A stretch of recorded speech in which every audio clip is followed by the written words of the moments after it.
मी Mrs Preeti Bhalerao श्रीरामपूरमध्ये राहते. गेले 30-32 वर्ष मी श्रीरामपूरमध्ये हॉस्पिटलमध्ये काम केलं आणि मागच्या वर्षी मी मुंबईला लग्नाला गेले होते. तर 21 डिसेंबर रोजी माझा ऍक्सिडेंट झाला आणि त्या ऍक्सिडेंटमध्ये माझा मणक्यामध्ये गॅप पडला. तर खूप दवाखाने केले आम्ही, पुण्याला, नगरला, परत श्रीरामपूरच्या 8-10 हॉस्पिटल. कुणी मला माझा आजार फाइंड आउट करू शकलं नाही. शेवटी कंटाळून मी दवाखाना बंद केला. 10 महिने, डिसेंबर टू सप्टेंबर पर्यंत मी 10 महिने दवाखाना करून कंटाळून सगळं बंद केलं आणि मला उठता बसता पण येत नव्हतं. म्हणजे टॉयलेट बाथरूमला पण जायचं तरी मला 10 वेळेस विचार करावा लागायचा की कसं उठू आणि कसं जाऊ म्हणून. आयशा मॅडम आहे, डॉक्टर आयशा, ते मला खूप वर्षापासून ओळखतात. आम्ही गायनेक हॉस्पिटलमध्ये काम करत होतो म्हणून एक डिलिव्हरीच्या माध्यमातून त्यांची माझी ओळख होती. मी त्यांना एक दिवशी कॉल केला की मॅडम माझा असं प्रॉब्लेम आहे. ते म्हटले ठीक आहे आम्ही घरी येतो. निसार सर आणि मॅडम माझ्या घरी आल्या.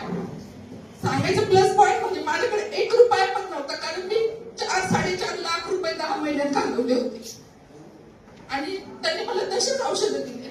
खूप आभारी मी त्यांची. औषधं दिले, घ्या, काय फरक पडतोय बघा आणि नंतर आम्हाला पैसे द्या. मी 15 दिवसांनी त्यांचे पैसे दिले. 15,500 रुपये झाले होते औषधाचे, मी त्यांचे दिले. आणि त्यांनी एवढा आग्रह केला मला की तुम्ही आयडी खोलून घ्या. मी म्हटलं नाही, मी ह्याच्यात नाही पडू शकत. मला फक्त बरं करा, माझ्या पायावर मला उभं करा, माझ्यासाठी एवढंच खूप आहे. मला ह्याच्यात नाही पडायचं. खूप वेळोवेळी माझ्या घरी येऊन मला सपोर्ट करून आज मला ह्या स्टेजवर उभे करणार आहे माझ्या आयशा मॅडम आणि निसार सर.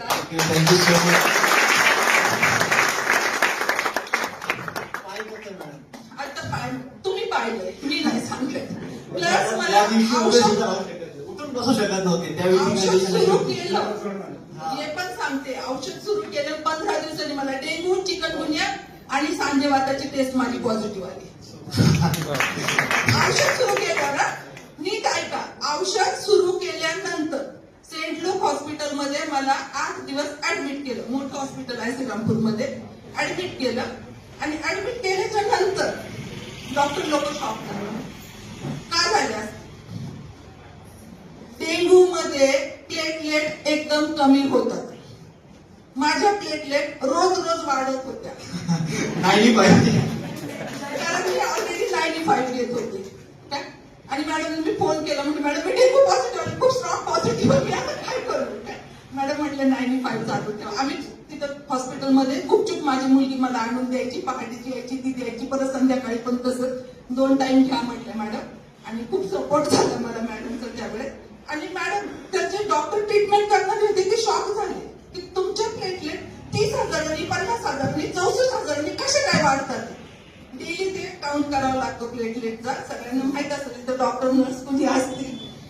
तर माझे म्हणजे 2-2, 3-3 हजारांनी वाढत नव्हते, ते डायरेक्ट 30-30 हजारांनी वाढत होते. एक दिवशी 30,000 वाढले, एक दिवशी 54 झाले, एक दिवशी 73 झाले. 3 दिवस चेक केलं तर.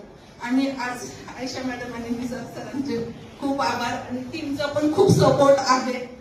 आणि त्याच्यासोबत मी माझ्या जवळच्या लोकांना पण मी माझ्या आपल्या फॅमिलीमध्ये हे करते आहे की त्यांचा पण काही फायदा व्हावा. त्यांना पण माझ्यासारखा इतका बॅड अनुभव नाही घेऊ, पण त्यांच्या लाईफ मध्ये काहीतरी फ्युचरमध्ये त्यांचा फायदा व्हावा. तुमच्या सगळ्यांचे आशीर्वाद आहेत आणि माझ्या लाईफस्टाईल. Thank you so much.